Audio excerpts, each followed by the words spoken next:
Hello বন্ধুরা, তো দেখো আজকে আমি ডাটা দিয়ে সোয়াবিন করব। তো তার জন্য কড়াতে আমি আদা লঙ্কার পেস্ট আর টমেটো দিয়ে দিয়েছি। তারপরে দিয়ে দেবো এখানে 2 চামচ জিরে, 2 চামচ হলুদ। মশলাটাকে ভালো করে কষিয়ে নেব। এরপরে দিয়ে দেবো ভেজে রাখা সয়াবিন, আলু আর ডাটা।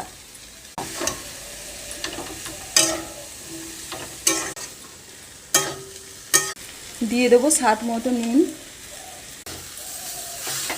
অল্প একটু নাড়াচাড়া করে নেব আর সবজিটাকে একটু কষিয়ে নেব। তরকারিটি কষানোর জন্যে অল্প একটু কিছুক্ষণের জন্য চাপা দিয়ে দিলাম।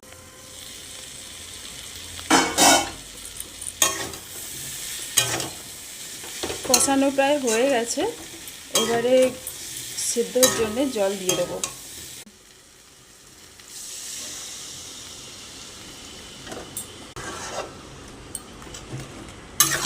সেদ্ধ হওয়ার জন্যে ঢাকনা দিয়ে দেবো।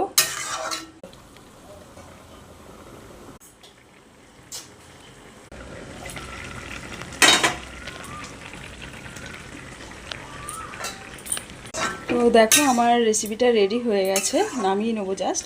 কোনো মশলা আর অ্যাড করছি না।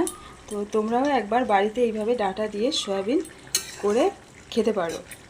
তো আমার রেসিপিটি ভালো লাগলে অবশ্যই একটা শেয়ার আর লাইক, কমেন্ট, একটা সাবস্ক্রাইব প্লিজ করে দিও। তো সকলে ভালো থেকো, সুস্থ থেকো, চলি, টাটা।